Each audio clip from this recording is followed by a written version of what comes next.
Hello students, welcome to my class. तो आज हम क्लास 10th का एक और नया चैप्टर शुरू करने जा रहे हैं और इस चैप्टर का नाम है magnetic effect of electric current.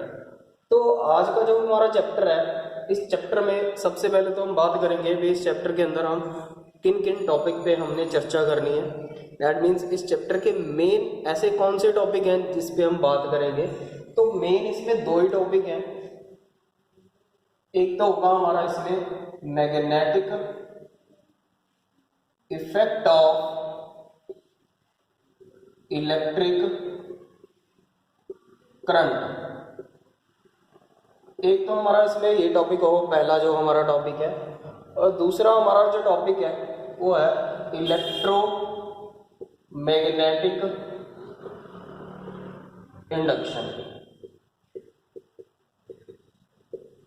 तो इस चैप्टर के अंदर यही दो मेन टॉपिक हैं जिस पे हम चर्चा करेंगे।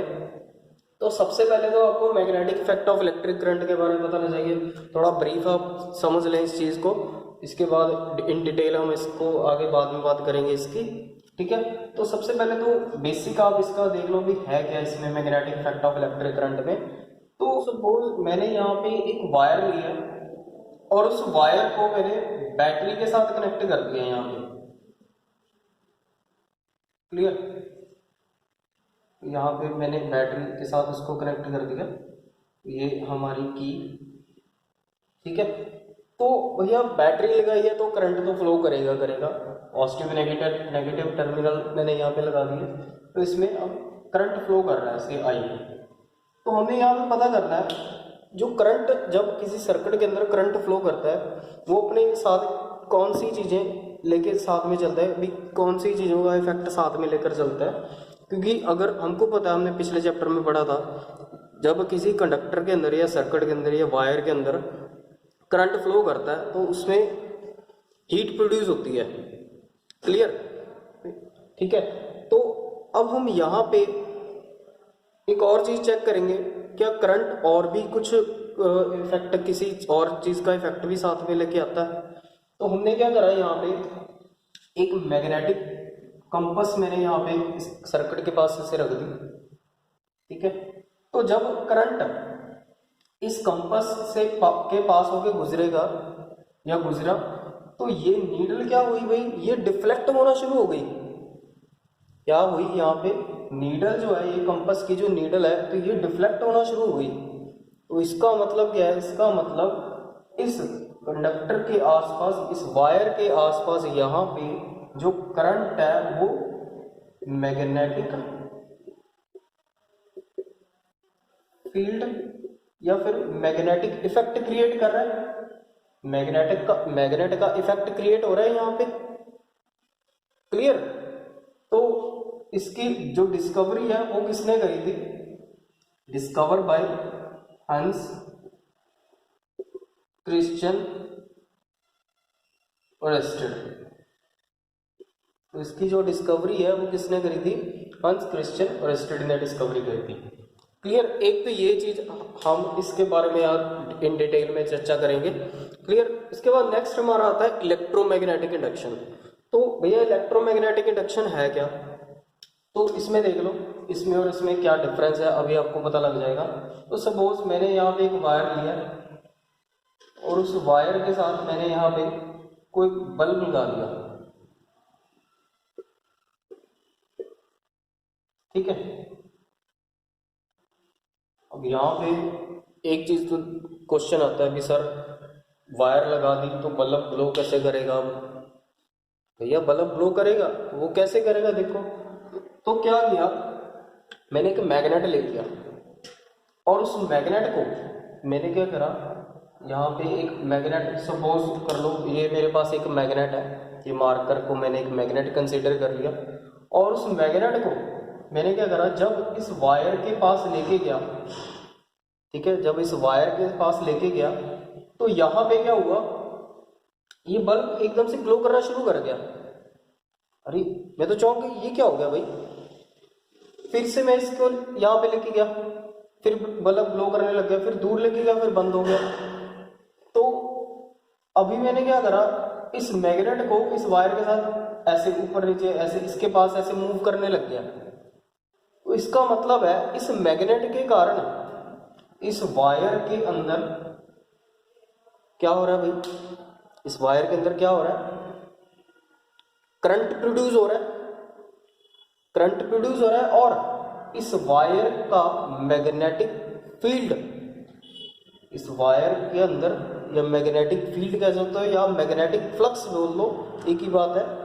इस वायर का जो मैग्नेटिक फ्लक्स है वो चेंज हो रहा है, और मैग्नेटिक फ्लक्स चेंज हो रहा है वहां पे क्या हो रहा है, इंड्यूस्ड करंट, क्योंकि इंड्यूस्ड करंट के कारण ये बल्ब ग्लो कर रहा है। क्लियर। तो जब इस मैग्नेट को ऐसे यहां से इसके पास कुछ ऐसे ऐसे करेंगे हम, ठीक है, ऊपर नीचे, तो एक चीज रिमेंबर रखना, इस वायर के ऐसे टच नहीं करना, वायर को इससे दूर रखना है थोड़ा सा, ठीक है। तो मूव करवाना है जस्ट इस तरीके से कुछ, या फिर ऐसे ऐसे आप मूव करवा सकते हो इसके पास, तो इसके साथ टच नहीं करवाओगे आप, बस इसके पास ऐसे ही आपने मूव करवाना है। तो जब मूव करवाएंगे हम तो इस वायर का जो मैग्नेटिक फ्लक्स है वो चेंज होएगा, और मैग्नेटिक फ्लक्स जब चेंज हो रहा है तो वहां पे क्या इंड्यूस्ड हो रहा है, इंड्यूस्ड क्या प्रोड्यूस हो रहा है वहां पे, इंड्यूस्ड करंट, जिसके कारण ये बल्ब क्या करेगा, ग्लो करना शुरू कर देगा। और उस फिनोमेना को, उस प्रोसेस को हम क्या बोलेंगे, इलेक्ट्रोमैग्नेटिक इंडक्शन। क्लियर। तो इलेक्ट्रोमैग्नेटिक इंडक्शन क्या है बेटा, जहां पे मैग्नेटिक फील्ड या फिर मैग्नेटिक फ्लक्स चेंज हो रही है टाइम के साथ साथ, और वहां पे इंड्यूस्ड करंट क्या हो रहा है, प्रोड्यूस हो रहा है। क्लियर। तो that process is called electromagnetic induction. तो यहाँ पे हम magnetic effect of electric current को डिस्कस करने के लिए सबसे पहले हम मैग्नेट के बारे में चर्चा करेंगे।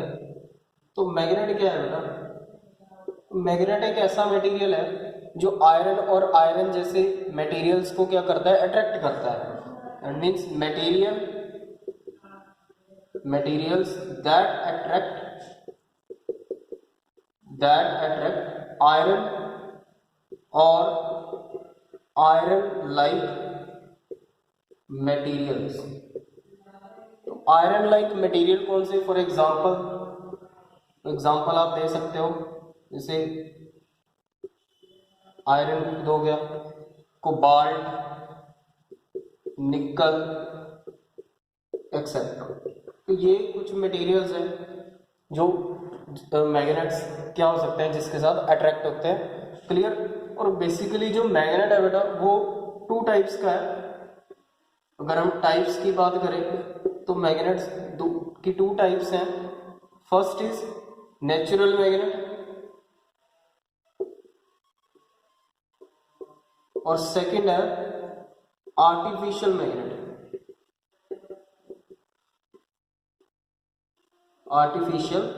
मैग्नेट। तो ये दो टाइप्स है। तो आगे जो आर्टिफिशियल मैग्नेट्स है, जो आर्टिफिशियल मैग्नेट है वो उसकी भी आगे फर्दर टू टाइप्स है। तो वो कौन कौन सी है, एक तो होती है परमानेंट मैग्नेट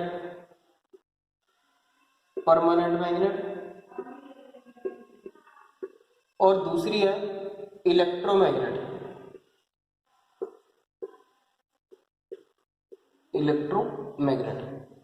अगर मैं यहाँ पे नेचुरल मैग्नेट के आपको एग्जांपल बता देता हूँ, तो नेचुरल मैग्नेट कौन कौन सी हैं, जैसे आयरन और एक और है मैग्नेटाइट। क्लियर। इसका फॉर्मूला होता है Fe2O4। तो ये जो मैग्नेट्स हैं ये वीक मैग्नेट्स हैं। क्लियर। और आर्टिफिशियल, ये तो मैं आपको पहले बता चुका हूँ, आर्टिफिशियल मैग्नेट टू टाइप्स की होती हैं, एक होती है इलेक्ट्रोमैग्नेट और दूसरी है परमानेंट मैग्नेट। क्लियर। तो अभी उसके बारे में हम चर्चा करेंगे। तो हम ज़्यादातर जो लेके चलते हैं आर्टिफिशियल मैग्नेट का ही यूज़ करते हैं। क्लियर। तो इसमें आप मैग्नेट के चैप्टर के अंदर हम मैग्नेट्स की अगर हम बात करें तो इसमें आप ज़्यादातर एक बार मैग्नेट के बारे में आप डिस्कस करोगे। बार देखिए ना, एक चॉकलेट जैसी बनी होती है, उसको बार मैग्नेट बोलते हैं। शेप उसका उसके जैसा ही होता है। तो एक तरफ उसका नॉर्थ पोल होता है, दूसरी तरफ उसका साउथ पोल होता है। और आर्टिफिशियल मैग्नेट एक और भी है, वो है हमारी हॉर्स शू मैग्नेट। ये थोड़ा ऊपर में बना देता हूँ इसको इरेज करके।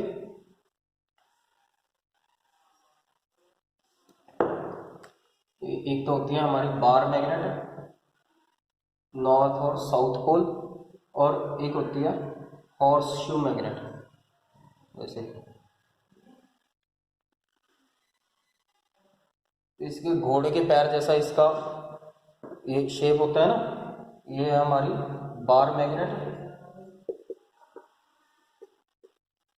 और ये हॉर्स शू। इसके भी दो पोल्स हैं, एक नॉर्थ पोल दूसरा साउथ पोल। क्लियर। तो ये आर्टिफिशियल मैग्नेट्स में आती हैं ये भी। तो इसके बाद अगर हम बात करें आर्टिफिशियल मैग्नेट्स की टाइप की, मैंने बताया था दो ही टाइप्स हैं। एक है उसकी परमानेंट मैग्नेट, परमानेंट मैग्नेट। तो पहले हम परमानेंट मैग्नेट की बात करते हैं। तो permanent magnet are made from steel. तो जो परमानेंट मैग्नेट है वो स्टील से बनते हैं। ये जो स्टील है, अगर हम स्टील की बात करें, steel has more retentivity, steel has more retentivity than iron. Steel की जो रिटेंटिविटी है वो ज़्यादा है आयरन से। अब इसका मीनिंग क्या है? It does not loss it's magnetism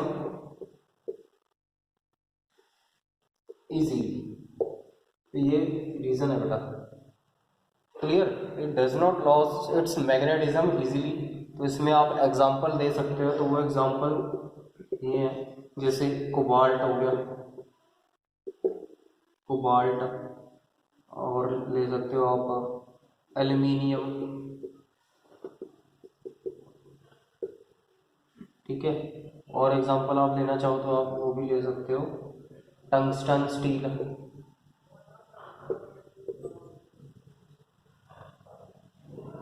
tungsten steel etcetera, ठीक है। अब यहाँ पे यूजेस की अगर हम बात करें, जो परमानेंट मैग्नेट्स है बेटा, उसका यूज़ कहाँ कहाँ पे होता है? तो लाउड स्पीकर में इसका यूज़ होता है। लाउड स्पीकर्स में हम परमानेंट मैग्नेट यूज़ करते हैं। फिर इलेक्ट्रिक क्लॉक आपने देखी होगी, तो उसमें भी हम परमानेंट मैग्नेट्स का यूज़ करते हैं। क्लियर। तो उसके बाद अगर हम बात करें इलेक्ट्रोमैग्नेट की, नेक्स्ट इज इलेक्ट्रोमैग्नेट।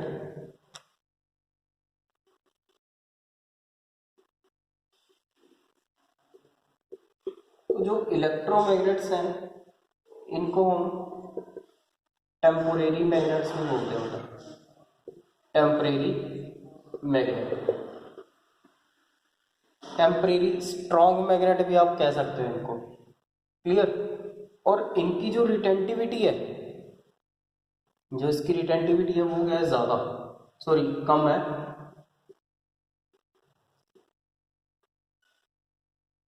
रिटेंटिविटी इसकी जो है वो लो है, ठीक है। मीन्स द अबिलिटी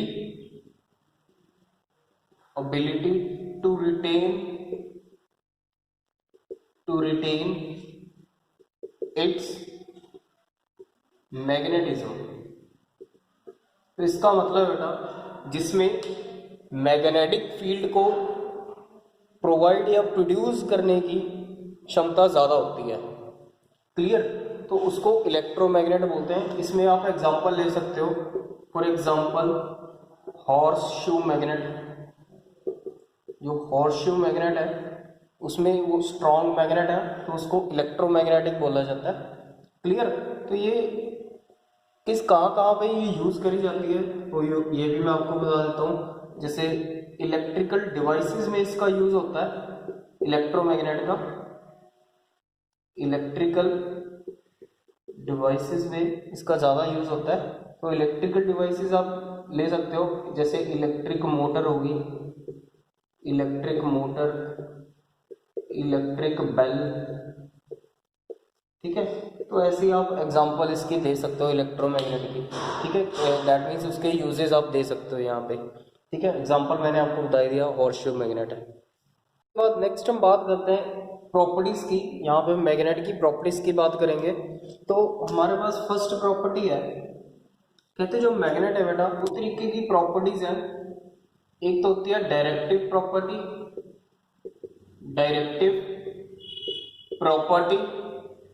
और दूसरी है अट्रैक्टिव प्रॉपर्टी। तो अट्रैक्टिव प्रॉपर्टी और डायरेक्टिव प्रॉपर्टी में फर्क क्या है बेटा, ये भी देख लो। अगर हम किसी मैग्नेट को फ्रीली सस्पेंड करते हैं, सपोज कर लो मेरे पास ये मैग्नेट है और इस मैग्नेट को मैं फ्रीली सस्पेंड कर देता हूँ, किसी थ्रेड के साथ मैंने इसको बांध लिया, तो इसको फ्रीली सस्पेंड कर दिया, तो ये अपने आप ही नॉर्थ साउथ डायरेक्शन में शो करने लगेगी खुद को। Clear? A freely suspended magnet always points in the north south direction. तो उस प्रॉपर्टी को हम क्या बोलते हैं, डायरेक्टिव प्रॉपर्टी बोलते हैं। और अट्रैक्टिव प्रॉपर्टी दैट मीन्स जो मैग्नेट है वो सब्सटेंसेस अट्रैक्ट करती है, सब्सटेंसेस लाइक आयरन, कोबाल्ट, निकल, स्टील वगैरह, ठीक है। तो उस प्रॉपर्टी को हम क्या बोलते हैं, अट्रैक्टिव प्रॉपर्टी। तो फर्स्ट प्रॉपर्टी, तो डायरेक्टिव प्रॉपर्टी क्या है, a freely suspended magnet always points in north south direction. Clear? और अट्रैक्टिव प्रॉपर्टी में a magnet attract iron, cobalt, निकल एक्सेट्रा। तो मैग्नेट क्या करती है, आयरन और आयरन जैसे आयरन लाइक मटेरियल्स को क्या करती है, अट्रैक्ट करती है, ठीक है। तो ये आप प्रॉपर्टी हमारी फर्स्ट प्रॉपर्टी है। सेकंड प्रॉपर्टी क्या है बेटा, second property like poles repel each other, unlike poles attract each other. Like poles repel each other and unlike poles attract each other, ठीक है। तो लाइक पोल्स कौन से हो गए, सपोज ये हमारे पास एक बार मैग्नेट है और इस तरफ हमने एक और बार मैग्नेट ले ली, ये नॉर्थ पोल है, ये साउथ पोल है, ये साउथ पोल है, ये नॉर्थ पोल है। तो ये साउथ साउथ ये दोनों लाइक पोल है, तो ये क्या करेंगे, एक दूसरे को रिपेल करेंगे ऐसे, ठीक है। अगर मैं यहाँ पे लिखता हूँ, सपोज यहाँ पे नॉर्थ पोल है और यहाँ पे साउथ पोल है, अब ये दोनों क्या है, अनलाइक पोल्स हैं, ये नॉर्थ पोल है, साउथ पोल है, और ये क्या करेंगे, एक दूसरे को अट्रैक्ट करेंगे। क्लियर? तो उसके बाद हमारी जो थर्ड प्रॉपर्टी है, थर्ड प्रॉपर्टी है बेटा magnet has north pole and south pole that can never be separated. तो मैग्नेट के जो पोल्स हैं बेटा, नॉर्थ और साउथ पोल, उन पोल्स को हम सेपरेट नहीं कर सकते। जैसे देख लो आप, ये मेरे पास एक बार मैग्नेट है, नॉर्थ पोल और साउथ पोल, तो इसको जितना मर्जी आप डिवाइड कर दो, सपोज यहाँ से मैंने इसको डिवाइड कर दिया, कट कर दिया, तो जब भी मैं इसको कट करूँगा तो इसके पोल बनेंगे ही बनेंगे। तो हम मैग्नेट के पोल्स को कभी भी सेपरेट नहीं कर सकते। तो ऐसे फिर से इसके जितना मर्जी आप इसको डिवाइड करते जाओगे उतने इसके पोल बनते जाएंगे, north pole and south pole. तो ये हमारे पास इसकी प्रॉपर्टीज थी। क्लियर?